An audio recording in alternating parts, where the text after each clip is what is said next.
Hello yes நம்ம வயசு எப்படி இருக்கிறீங்க? ஏன்னா ஒரு 3-4 மணி நேரத்துக்கு முன்னாடி வீடியோ போட்டு திருப்பியும் போடுறேன்னு பார்க்குறீங்களா? அவ்வளோ அர்ஜென்சிங்க போட வேண்டியிருக்கு. ஏன்னா அந்த வீடியோவில் தான் சொல்லி வாயை கூட மூடலை, விஜயர்கள் மேலே ஏகப்பட்ட அவதூறுகளை பரப்புவாங்க, இல்லைன்னா வேறு சில விஷயங்கள்லாம் வந்து டார்கெட் பண்ணிகிட்டு இருக்காங்க அப்படின்ற மாதிரி நான் சொன்னேன். சொல்லி இப்போ தான் ஒரு 3-4 மணி நேரம் கூட ஆகல, அதுக்குள்ளேயும் பார்த்தீங்கன்னா மீடியா ஃபுல்லாக ஃப்ளாஷ் நியூஸ், பயங்கரமான ஃப்ளாஷ் நியூஸ். என்னன்னு பார்த்தீங்கன்னா, விஜய் அவர்களுடைய மனைவி அன்னி சங்கீதா அவர்கள் வந்து விவாகரத்து கோரி கேஸ் ஃபைல் பண்ணியிருக்காங்க அப்படின்னு. அதுதான் இன்றைக்கி ஒட்டுமொத்த மீடியாவுக்கும் வந்து ஃப்ளாஷ் நியூஸு. ஏன்னா ஒருத்தர் அரசியலுக்குள்ளே வந்துட்டார் அப்படின்னா என்ன வேணால் செய்யலாம், எப்படி வேணால் செய்யலாம், அவர் எப்படி வேணால் அசிங்கப்படுத்தலாம் அப்படின்ற மாதிரி ஒரு திராவிட கொள்கையை வச்சுருக்கிறது தான் இந்த திமுக திருட்டு கும்பல். நமக்கு என்ன ஒரு பெரிய விஷயம்னு பார்த்தீங்கன்னா, அடுத்த வீட்டை எட்டி பார்க்குறதுல அவ்வளோ சந்தோஷம். நம்ம வந்து நம்ம வீட்டில் என்ன பிரச்சனைலாம் பார்க்கவே மாட்டோம். அடுத்த வீட்டில் என்ன, அவன் பொண்டாட்டி என்ன பண்ணுது, அவன் புருஷன் என்ன பண்ணுது, பிள்ளைங்க என்ன பண்ணுறாங்க அப்படின்னு அதை இப்போ நோட்டை விடுவோமே ஒழிய, நம்ம வீட்டில் பொழப்பு எப்படி நாறுதா நாரலையா அப்படின்லாம் பார்க்கவே மாட்டோம். ஏன்னா நமக்கு அதில் தான் சுவாரஸ்யம், இதில் கிடையாது. அப்படி தான் இன்றைக்கி சுவாரஸ்யமான நியூஸாக இதை வந்து எல்லா மீடியா சேனல்லையும் போடவும், திமுகவோட கொத்தடி மிஸ் ஞாயிற்றுக்கிழமை குரூப்ஸ்லாம் எடுத்து இதை ஃப்ளாஷ் நியூஸாக போட்டு, இவராக வந்து பெண்களை பாதுகாக்க போகிறார், இவராக வந்து தமிழ்நாட்டை காக்க போகிறார், தன் குடும்பத்தையே ஒழுங்காக பார்த்துக்க முடியாதவர் இவராக வந்து தமிழ்நாட்டை பார்க்க போகிறார் அப்படின்னு சொல்லிட்டு இன்றைக்கி ஏகப்பட்ட ஹைப்பை ஏற்றி தளபதியை மட்டம் பண்ண பார்க்குறாங்க. அஃப்கோர்ஸ் ஒரு ஹஸ்பண்ட் அண்ட் ஒய்ஃபுக்குள்ளே இருக்கக்கூடிய விஷயங்கள் அப்படின்றது பர்சனல். அவங்களுக்கு கருத்து வேறுபாடு வரலாம், திருப்பி அந்த கருத்து வேறுபாடு முடிஞ்சு கூட போகலாம், திருப்பி ஒன்றா சேரலாம், சேராமல் போகலாம், இதெல்லாம் அவங்களுடைய தனிப்பட்ட விஷயம். ஆனால் இதை எடுத்துகிட்டு வந்து மீடியாவில் போட்டு ஒருத்தருடைய பர்சனல் வாழ்க்கையும் ஒருத்தருடைய சோசியல் லைஃப்பில் அவர் எடுக்கக்கூடிய ஸ்டெப்ஸையும் கம்பேர் பண்ணி பார்க்குறதுன்றது எவ்வளோ பெரிய முட்டாள்தனம் அப்படின்றத மக்களாகி நம்ம புரிஞ்சுக்கணும். இப்போ இங்கே நிறைய பேருக்கு ஒரு கேள்வி இருக்கும், இதெல்லாம் இருந்துட்டு போகுது, நீ சொல்லும் முதல்ல விவாகரத்தை அப்ளை பண்ணாங்களா இல்லையா அப்படின்றதான் உங்கள் கேள்வியாக இருக்கும். ஒரு நியூஸ் சேனலில் இவ்வளோ பெரிய விஷயத்தை இவங்க அஃபிஷியலாக போடுறாங்க அப்படின்னா, கோர்ட்டில் இருந்து இந்தந்த பதிவுலாம் வந்திருக்கு, இதெல்லாம் ஃபைல் பண்ணியிருக்காங்க அப்படின்னு சொல்லும்போது அதில் வந்து பொய் இருக்க வாய்ப்பு கிடையாது. ஆனால் இதோட பின்னணி என்ன ஏது அப்படின்றத நம்ம ஆராய்வோம். அதோட டீட்டெயிலோடு நான் வர்றேன் கூடிய சீக்கிரம், நாளைக்கு கூட வரலாம். ஏன்னா அதுக்கான உண்மையை தன்மையை நான் கேதர் பண்ணிக்கிட்டு இருக்கேன்.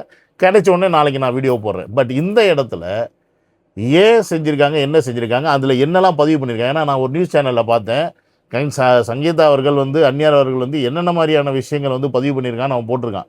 அந்த டேட்டாவையும் நான் எடுக்க ட்ரை பண்ணுறேன், புரியுதுங்களா, கோர்ட்டில் என்ன ஃபைல் பண்ணியிருக்காங்கன்னு. ஏன்னா அதில் லிஸ்ட் ஆஃப் திங்ஸ் போட்டிருந்தாங்க விஜய் அவர்கள் மேலே, கம்ப்ளீட்டாகவே அவதூறு பரப்புகிற மாதிரியே இந்த நியூஸில் வந்து சொன்னாங்க. அதாவது என்னை வந்து ரொம்ப அடக்கி வச்சுருந்தாரு, என்கிட்ட வந்து பணங்கள் வந்து பணம் வந்து நான் ஹேண்டில் பண்ண முடியாத ஒரு சுச்சுவேஷனில் டைட்டாக வச்சுருந்தாரு, எல்லாத்துக்கும் மேலே வந்து பார்த்திங்கன்னா என்னை வந்து ரொம்ப கண்ட்ரோல் பண்ணி யாருக்கூடையும் பேச விடாமல் எங்கேயும் போக விடாமல் வச்சுருந்தாரு அப்படின்ற விஷயங்கள் போக, அவருக்கு வந்து வேறு ஒருத்தர் கூட தொடர்பு இருக்குது, ஒரு நடிகை கூட தொடர்பு இருக்குது, அந்த நடிகை கூட 5 வருஷமாக தொடர்பில் இருந்தார், அதனால நான் வந்து அவரை அதை நிறுத்த சொன்னேன் ஆனால் நிறுத்தலை, இப்படின்ற மாதிரி பதிவுகள் இருக்கிறதா நியூஸ் சேனலில் சொன்னாங்க, புரியுதுங்களா. அந்த உண்மை என்ன அப்படின்ற அந்த டிராஃப்ட் எடுத்து படித்தோம்னா நமக்கு வந்து அதில் என்ன உண்மையாலுமே அவங்க போட்டிருக்காங்க, என்னென்ன மாதிரி விஷயங்கள் போட்டிருக்காங்க அப்படின்றது தெரிய வரும்.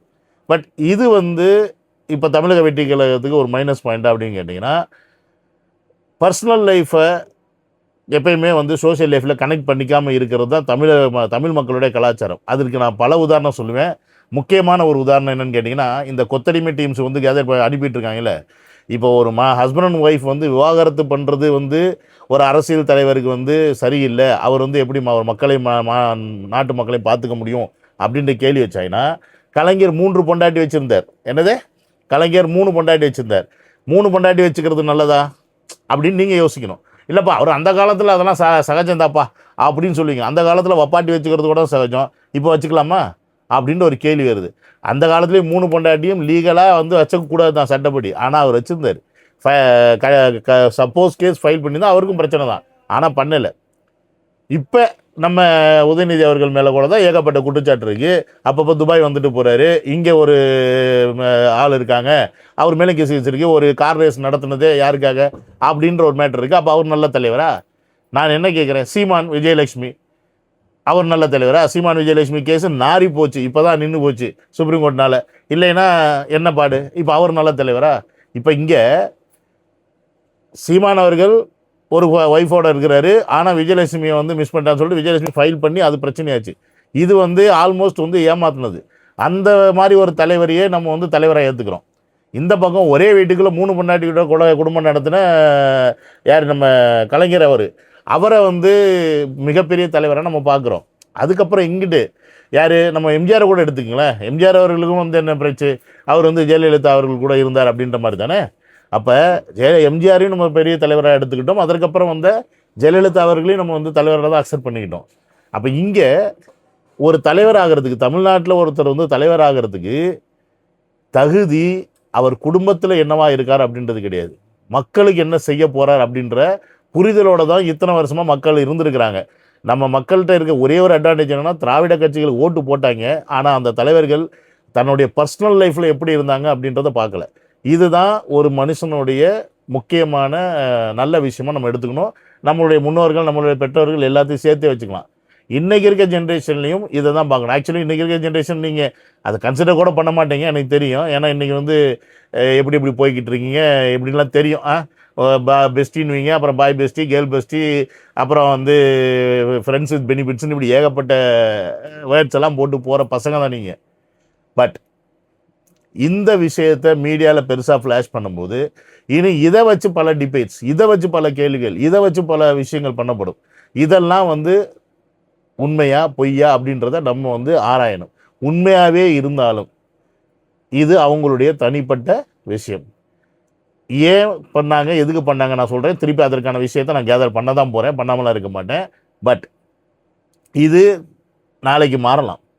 தளபதி அவர்கள் பேசலாம், பேசினதுக்கப்புறமா கேஸை வாபஸ் வாங்கலாம், இதுக்கப்புறம் ஒன்று சேரலாம். இல்லை இன்றைக்கி வந்து பிரிகிறவங்க நாளைக்கு தளபதி அவர்கள் சிஎம் ஆனதுக்கப்புறமா திரும்பி குடும்பமாகலாம். இப்படி பல விஷயங்கள் இருக்குது. எல்லாத்துக்கும் மேலே பார்த்தீங்கன்னா, தளபதி அவர்கள் வந்து ஒரு அரசியல் வாழ்க்கையில் இருக்கும்போது சுத்தமான அரசியல்வாதியாக வரணும் அப்படின்னு நினைக்கும்போது உண்மையாகவே அவங்களுக்குள்ள ஒரு பயம் வரும். என்ன பயம் வரும்னா, பல பேரை எதிர்த்து ஒருத்தர் நிற்கிறாரு, அப்போ இவரோட உயிருக்கு ஆபத்து வரலாம் அப்படின்னு பயப்படலாம்.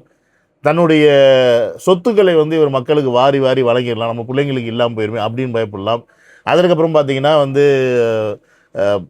இவர் நல்லது செய்ய போகிறாரு அப்படின்றனால மக்கள் கடைசியில் இவர் ஆதரிப்பாங்களா மாட்டாங்களா, ஒருவேளை மக்கள் ஒரு தோக்கடிச்சிட்டா இவர் இவ்வளோத்தையும் இழந்து என்ன யூஸ் அப்படின்னு யோசிக்கலாம். இப்படி ஒரு குடும்பமாக ஒரு மனைவியாக இருக்கிறவங்க தன்னுடைய கணவன் மீது இல்லை இருக்கிற அக்கறையில் பல விஷயங்களை யோசிப்பாங்க.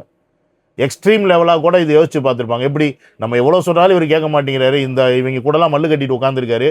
ஏன்னா இன்றைக்கி இருக்க சூழ்நிலை கல நிலவரத்தை பார்த்துட்டு இருக்கீங்க. ஒட்டுமொத்த கட்சிகளும் விஜய் அவர்களுக்கு எதிராக இருக்குது. அப்போ இவர் ஒன்று இந்த அரசியல் கட்சியிலேருந்து எப்படியாவது எடுக்கணும், இல்லை என்ன பண்ணுறதுன்னு முழிச்சுக்கிட்டு கூட இருக்கலாம். ஒருவேளை இவர் வந்து தோத்துட்டாருன்னா பேசாமல் நம்ம கூட வந்து செட்டில் ஆயிடுவார், லண்டனில் வந்து இருந்துடுவார், அட்லீஸ்ட் நம்ம ஹஸ்பண்ட் நம்ம கூட இருந்தால் போதும், உயிரோடு இருந்தால் போதும் அப்படின்னு நினச்சி கூட இவங்க வந்து இந்த மாதிரி எக்ஸ்ட்ரீம் லெவல் கூட போகலாம்.